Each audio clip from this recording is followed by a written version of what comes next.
Senhoras e senhores deputados, vamos dar início à nossa reunião, a segunda reunião de hoje da Comissão de Cultura, Comunicação, Juventude e Desporto.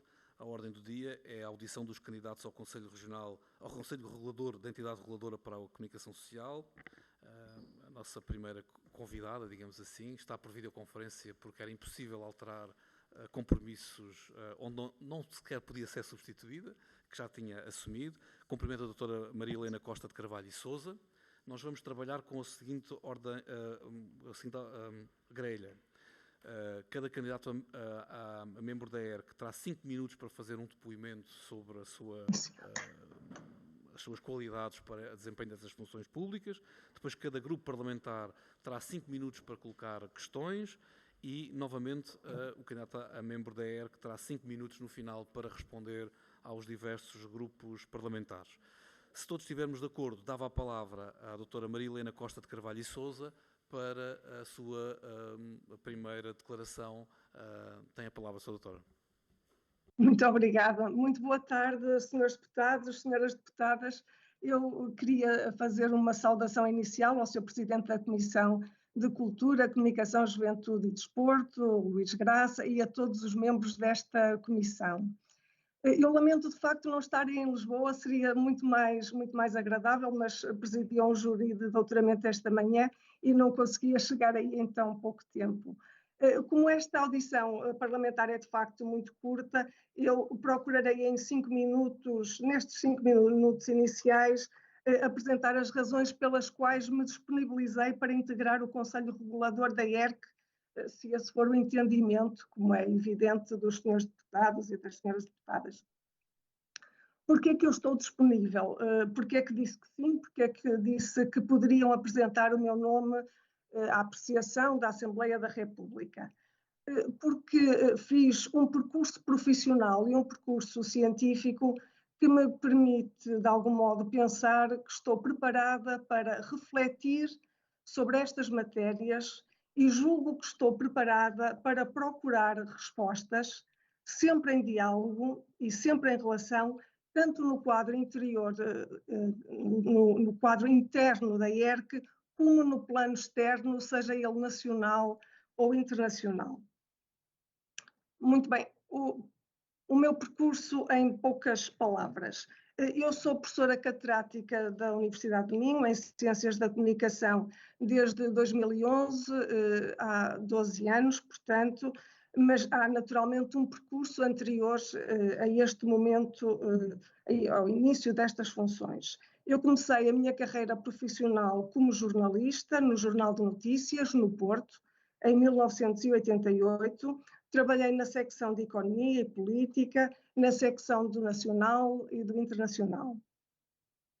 Depois desta experiência profissional, na primeira metade dos anos 90 do século passado, fui para Londres, onde fiz na City University um mestrado e um doutoramento em Políticas da Comunicação. No mestrado, estudei o impacto da BBC nos países africanos de língua oficial portuguesa e no doutoramento estudei as políticas em Portugal, as políticas de comunicação em Portugal entre os anos de 1985 e 1995. Foi um período, uma década de grandes transformações nas telecomunicações e na comunicação social em Portugal. Foi o período marcado também pela abertura do mercado do audiovisual e eu dediquei uns bons anos da minha vida a estudar estas mudanças. Em 1996 vim para a Universidade de Minho, para Braga, onde ainda estou, de resto estou a falar a partir do meu gabinete, e tenho estudado e tenho ensinado matérias relacionadas com a regulação dos média em Portugal, na Europa e mesmo fora da Europa. Tenho lecionado disciplinas tais como Informação Internacional, Sociologia dos Média, Economia Política dos Média. São unidades curriculares que me têm permitido desenvolver, também com os estudantes, o interesse que tenho por estas matérias. Em termos de investigação e de publicações, pela relevância que poderá ter para a ERC, eu destacaria talvez a minha participação de longa data com o Observatório Europeu do Audiovisual, em Estrasburgo, que é uma entidade que eu conheço bem, portanto é uma entidade apoiada pelo Conselho da Europa e que produz informação de grande relevância sobre a comunicação, com dados comparativos que são também muito importantes nesta área. Integro também, há cerca de 20 anos, uma rede de investigadores designada Euromedia Research Group. É uma rede de investigadores que se ocupa especificamente das políticas e da regulação da comunicação na Europa. Aqui o foco é especificamente a Europa, e esta é a rede mais antiga nesta área, foi criada em 1982, e as suas publicações estão disponíveis online. Basta, aliás, utilizar um motor de busca e escrever Euromedia Research Group, e os senhores deputados e as senhoras deputadas, se tiverem interesse, podem aceder a muitas das nossas publicações. Também gostaria de destacar que coordenei um projeto financiado pela FCT, pela Fundação para a Ciência e Tecnologia, designado A Regulação dos Média em Portugal, o caso da ERC. Foi um projeto que envolveu o estudo das entidades reguladoras, da sua história e também do modelo da ERC e da sua performance. Portanto, durante 3 anos, tivemos condições para desenvolver um projeto que ajudou a compreender a regulação em Portugal, mas foi bastante além do nosso país, porque trabalhamos também um conjunto de entidades reguladoras externas a Portugal. Portanto, demos uma visão panorâmica das potencialidades e das enormes dificuldades da regulação, porque também existem. Os resultados deste projeto também estão disponíveis, está disponível online. Se procurarem pelo título do projeto, A Regulação dos Média em Portugal, no caso da ERC, também encontram livros, publicações, artigos que podem ser apreciados, podem ser lidos. Atualmente eu estou a desenvolver 2 projetos de investigação sobre a regulação das plataformas digitais, um no contexto europeu e outro no contexto brasileiro, sempre com outras universidades. E, por fim, eu diria que pela importância que a compreensão mais lata do campo das ciências da comunicação tem, eu destacaria talvez, por fim, o facto de ser coeditora do European Journal of Communication, que é uma publicação de referência para quem estuda a comunicação. Tenho, por isso, a convicção de que estou preparada para contribuir para um conselho regulador profissional e com competência técnica para as exigências do mundo em que vivemos e para as exigências atuais da regulação, que são muitas. Eu julgo estar preparada para tentar ser útil, se essa for a vontade dos senhores deputados e das senhoras deputadas da Assembleia da República.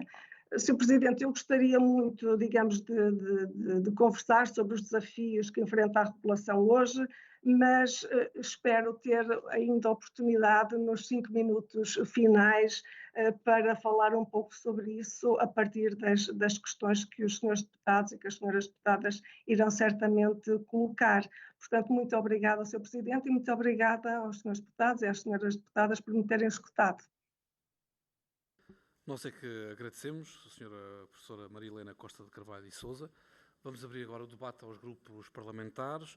O primeiro grupo parlamentar é também o principal partido da oposição. Tem a palavra durante os próximos 5 minutos para colocar as questões que entender. A senhora deputada Maria Emília Apolinário. Obrigada, Sr. Presidente, senhoras e senhores deputados, senhora professora doutora Maria Helena Costa de Carvalho e Sousa. Acho que disse o nome todo. Não precisa. Em primeiro lugar, cumprimento a setora em nome do Partido Social Democrata, naturalmente pela sua indigitação para o Conselho Regulador da ERC.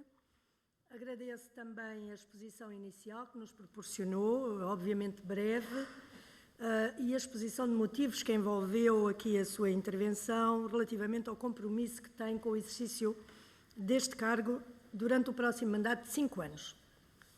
Bom, eu começo naturalmente pelas competências e os poderes da ERC, que asseguram a regulação e a supervisão de todas as entidades cuja atividade se insere no setor da comunicação social em Portugal.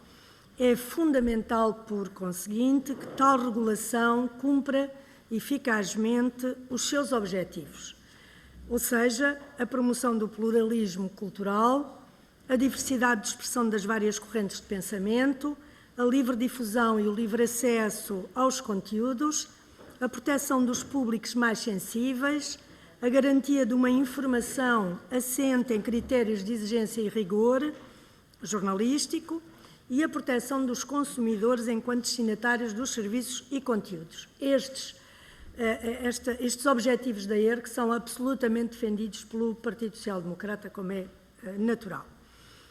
Estas competências próprias, a ERC não só respeita as competências, mas também pode adotar diretivas, recomendações para incentivar as boas práticas, pode fomentar mecanismos de corregulação e de autorregulação, proceder a averiguações e inspeções, diligências que se mostrem necessárias à persecução dos seus fins. Aos membros da ERC exige-se, naturalmente, independência, autonomia no exercício das suas atividades, sem sujeição a quaisquer diretrizes ou orientações do poder político, no estrito respeito pela Constituição e pela lei. E é neste sentido que eu vou colocar algumas questões à Sra. Doutora, para que nós possamos conhecer um bocadinho mais qual é o entendimento que faz dos poderes e das funções da ERC. Em primeiro lugar, dado o percurso profissional que nós lhe conhecemos e que aqui resumiu, nomeadamente nas tais novas respostas que também diz que consegue encontrar, que prioridades é que, em geral, gostaria de ver a ERC assumir? Esta é, assim, uma primeira pergunta genérica. Relativamente ao desenvolvimento do projeto de investigação que falou no âmbito das redes sociais, também tenho uma questão concreta. Considera que as redes sociais e os prestadores de serviços devem ser responsabilizados pela desinformação e pelos efeitos da circulação de informações falsas nas suas plataformas, passando a ser regulados como os restantes mídia pela ERC? E como é que isso se pode fazer? Acha que a ERC necessita de atingir um novo patamar de exigência tendente a dar resposta aos fenómenos comunicacionais emergentes face à evolução dos normativos internacionais aplicáveis aos mídia e à necessária adaptação da legislação nacional? Como é que vê o atual quadro regulatório da ERC, se adequado ou não para o exercício desta missão cada vez mais exigente? Por último, considera algumas condições hoje inexistentes que possam melhorar o desempenho da ERC, como a existência de meios, outros recursos necessários e suficientes para desenvolver com eficácia a importante missão regulatória da ERC? Agradeço desde já as respostas da Doutora e desejo naturalmente, em nome do PSD, um mandato profícuo e que seja contributivo da melhoria da ação regulatória da ERC. Muito obrigado, Sra. Deputada. Muito obrigado, Sra. Deputada Maria Emília Apolinário. Eu peço à Sra. Professora Maria Helena para desligar agora, entretanto, o seu microfone do computador. Peço desculpa. Não faz mal, não faz mal. E dávamos a palavra ao Grupo Parlamentar do Partido Socialista. Tem a palavra a Sra. Deputada Rosário Gamboa. Muito obrigada, Sr. Presidente. Senhoras e senhores deputados, cumprimento a Sra. Professora Maria Helena Costa Carvalho e Sousa e agradecendo-lhe desde já à partida, em nome do Partido Socialista, a sua disponibilidade para se posicionar como candidata. Senhora Professora, seria muito difícil encontrar um currículo em termos académicos, de experiência profissional, de vivência, em termos de redes e relações exteriores, que fosse tão adequado, tão exigente, tão profundo como é o da Senhora Professora. Eu não posso deixar passar à frente nesta audição um currículo desta natureza e destacar algumas das coisas que considero fundamentais naquilo que me parece o escrutínio desta Assembleia da República, que é a adequação entre o perfil dos candidatos e as funções para as quais se candidatam. Nesse sentido, além de toda a carreira académica, onde pontua um doutoramento em Políticas da Comunicação, a senhora professora catedrática da Universidade do Minho é presidente do Instituto de Ciências Humanas e Sociais, tem uma carreira de investigação notável, com livros, com artigos, além de um conjunto imenso de orientações de teses de doutoramento e mestrado, onde o tema da comunicação, da economia política dentro da comunicação social e todas as questões ligadas à regulação aparecem altamente destacadas. E não menos de menor importância, isso importa destacar, a sua presença em termos das redes nacionais, internacionais e particularmente europeias. Como especialista do Conselho da Europa para a área dos mídias, desde há muito tempo, membro eleito do International Council, International Association of Media and Communication Research, e onde a qual foi vice-presidente, chair e vice-chair, um membro em tempo integral do Euromedia Research Group, como a senhora professora acabou de destacar, além de coordenadora nacional da Rede Europeia de Media and Platform Policy.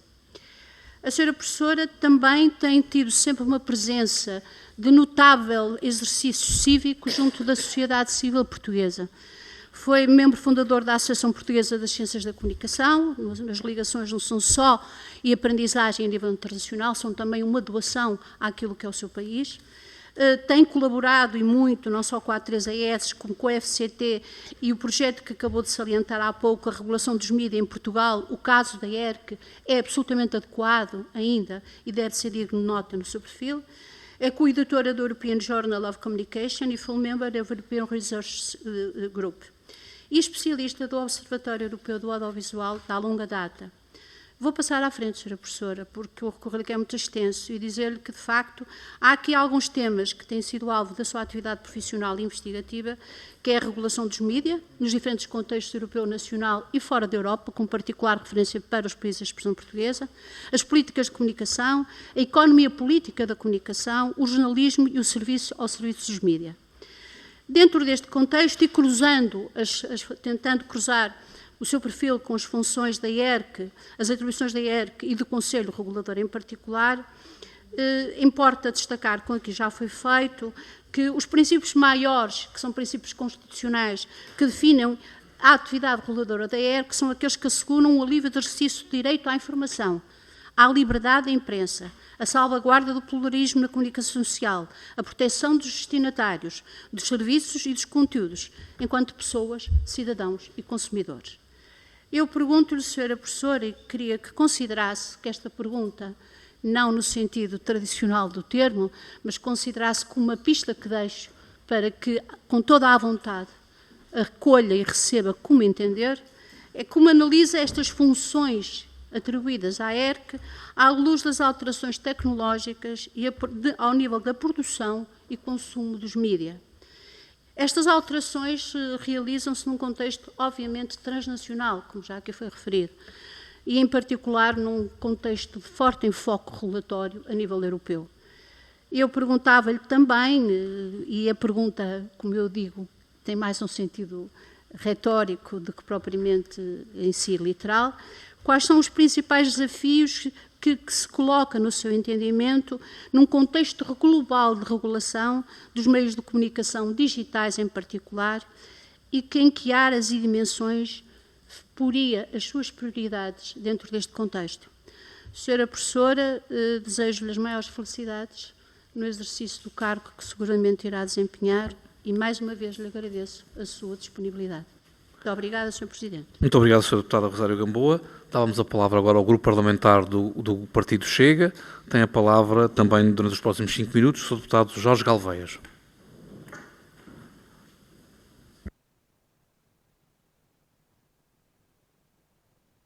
Muito obrigado, Sr. Presidente, senhoras e senhores deputados.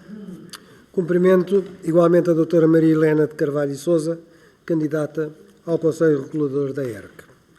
E não posso começar esta minha intervenção sem aqui afirmar, finalmente, passado meses, temos todos os nomes indicados para se avançar com a audição e consequente cooptação para o Conselho Regulador da ERC. E, de facto, sabemos que desde 2006, quando foi criado o Conselho Regulador, tem existido sempre atrasos nas transições de mandatos.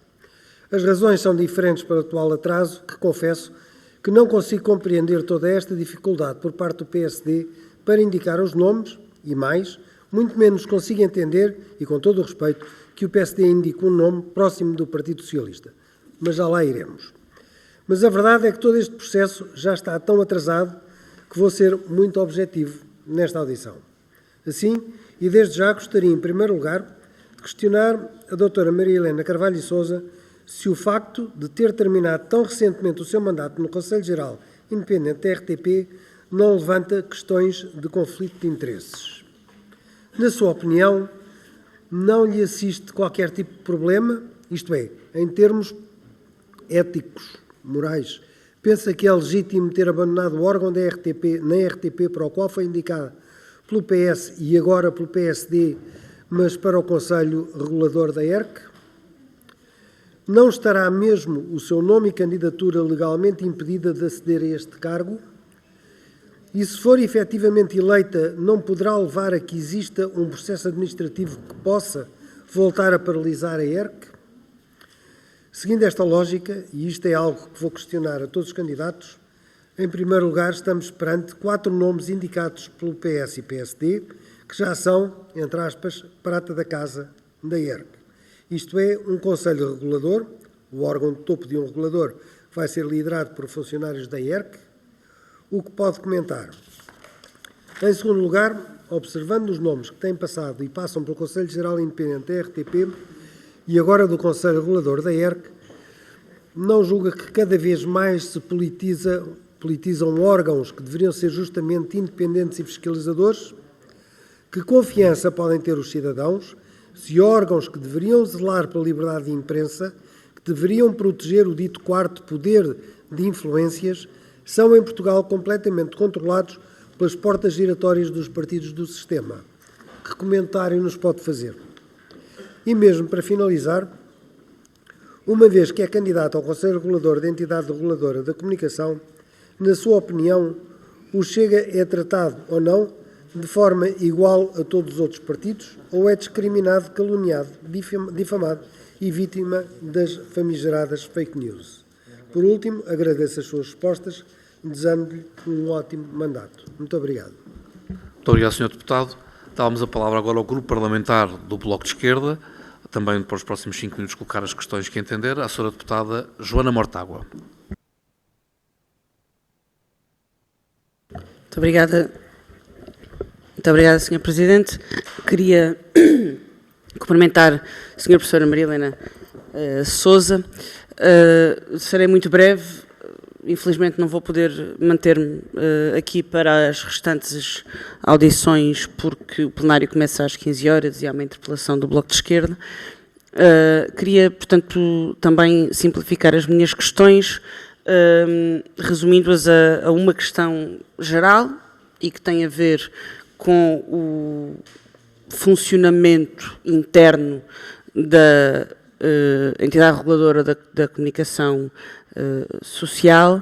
Não é segredo para ninguém que tem existido um mal-estar interno à entidade, muitas queixas também por parte dos trabalhadores relativamente à falta de pessoal, às condições de trabalho, ao respeito por princípios democráticos na organização da entidade reguladora. Nós entendemos que uma entidade com estas características tem de privilegiar na sua organização interna princípios de participação democrática e, portanto, pergunto, entendendo que o facto de parte dos membros do Conselho Regulador virem de dentro da própria entidade, isso pode ser visto de forma crítica, mas também pode ter vantagens.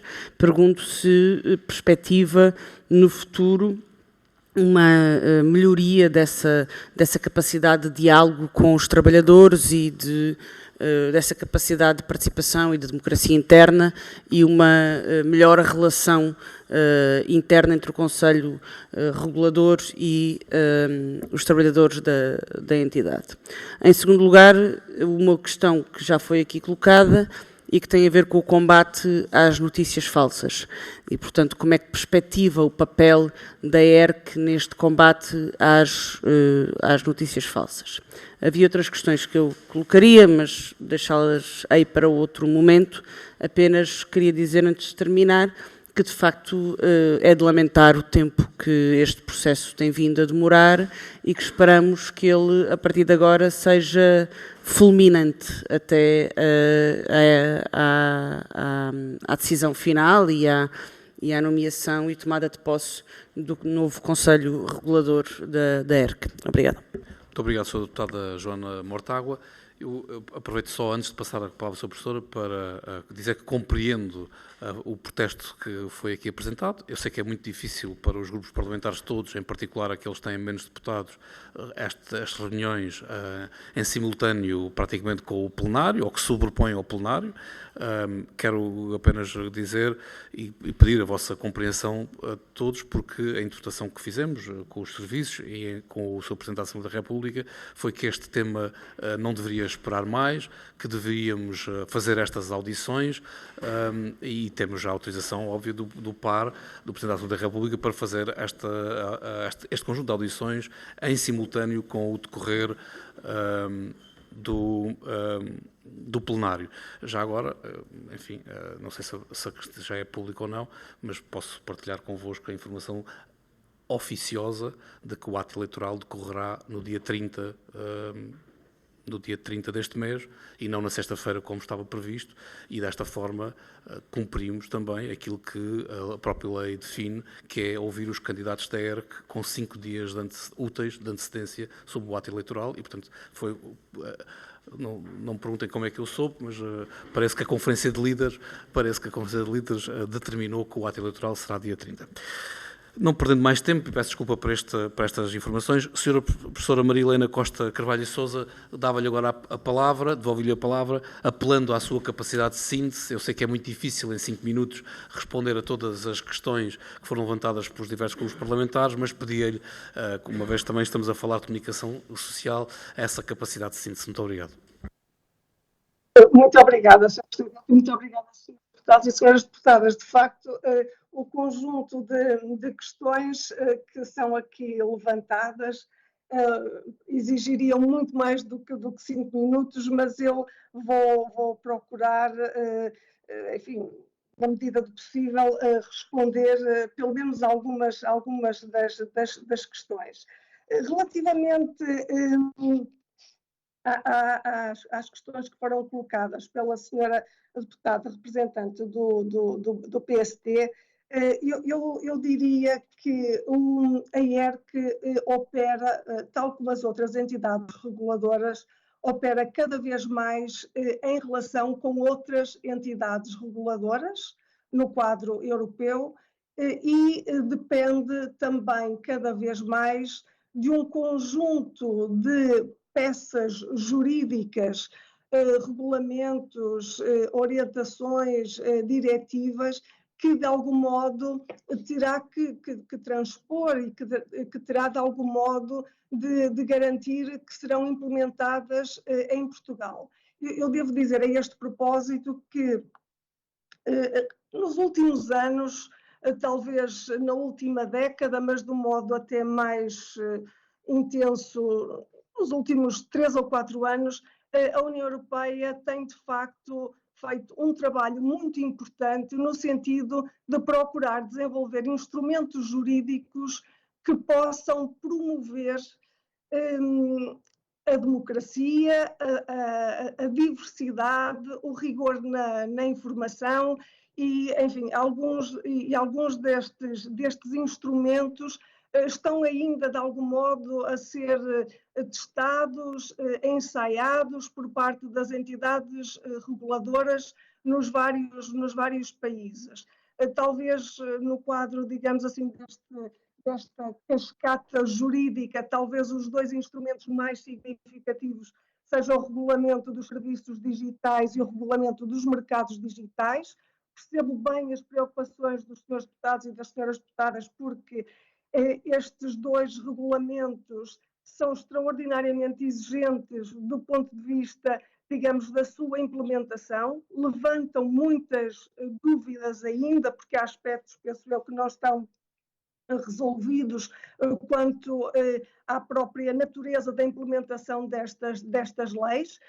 Digamos que estes documentos procuram garantir que os cidadãos europeus estão mais bem protegidos em termos dos conteúdos a que têm acesso nas redes digitais, que é de facto a grande preocupação hoje em dia, porque já percebemos que a não regulação das redes cria dificuldades às democracias que de facto não são compatíveis com a qualidade, digamos, do ambiente simbólico que todos desejamos, mas eu concordo com dificuldades ainda bastante significativas no que diz respeito à implementação destes instrumentos legais. Acho que há aspectos destes documentos que não são ainda muito claros, nomeadamente a relação entre a Comissão, entre, digamos, as estruturas europeias e a própria criação de um comitê ou de um board que, de algum modo, integra os reguladores nacionais. Portanto, a questão da independência deste board face à Comissão e digamos que a articulação com as entidades reguladoras nacionais é ainda um aspecto que me parece não estar resolvido. Portanto, há aqui um conjunto de questões da maior relevância e percebo a apreensão. Portanto, digamos que apesar da Europa estar a fazer um grande esforço no sentido de garantir que tem mais instrumentos para promover a qualidade dos conteúdos online e para defender, digamos assim, os cidadãos europeus de conteúdos que sejam prejudiciais e mesmo ilegais, a verdade é que a implementação não é e não será fácil. Portanto, há aqui um jogo do gato e do rato, há aqui um jogo difícil com as grandes operadoras, nomeadamente norte-americanas e também chinesas, que de facto levantam muitas dificuldades às entidades reguladoras que não têm normalmente os meios técnicos e financeiros e humanos para lidar digamos, com estas grandes empresas, mesmo quando a lei está do seu lado. Nem sempre é fácil desbravar as opacidades que estão presentes, enfim, nos algoritmos, na inteligência artificial, enfim, todas estas questões que são altamente complexas. Portanto, compreendo muito bem a dificuldade e as dúvidas que coloca em termos de recomendações. Eu diria que a IERC deve procurar soluções, sim, articulando-se naturalmente com as outras entidades reguladoras dos países da União Europeia, já o faz, mas aprofundando essa relação e também procurando trabalhar bem com os atores nacionais, regulares, portanto, com os órgãos de comunicação social em Portugal, porque, de facto, a regulação não é apenas heterorregulação, e a própria lei da IERC prevê que a IERC tenha um papel importante na promoção da autorregulação e da corregulação. Portanto, eu diria que nós precisamos de desenvolver uma estrutura que é complexa, de heterorregulação, de corregulação e de autorregulação. Portanto, digamos que a IERC sozinha não fará aquilo que é necessário, portanto, há outras dimensões, mesmo ao nível da educação para os média, das literacias, portanto, há um conjunto amplo de aspectos que precisam de ser trabalhados em paralelo e que só assim podemos melhorar, de facto, a qualidade do ambiente simbólico em que todos nós queremos viver e que seja verdadeiramente pluralista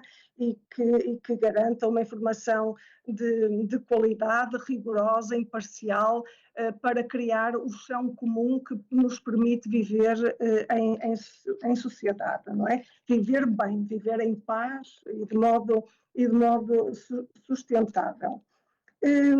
Relativamente às questões que foram colocadas pelo partido, pela senhora deputada representante do Partido Socialista, os principais desafios, eu diria que os principais desafios são os de sempre. Eu acho que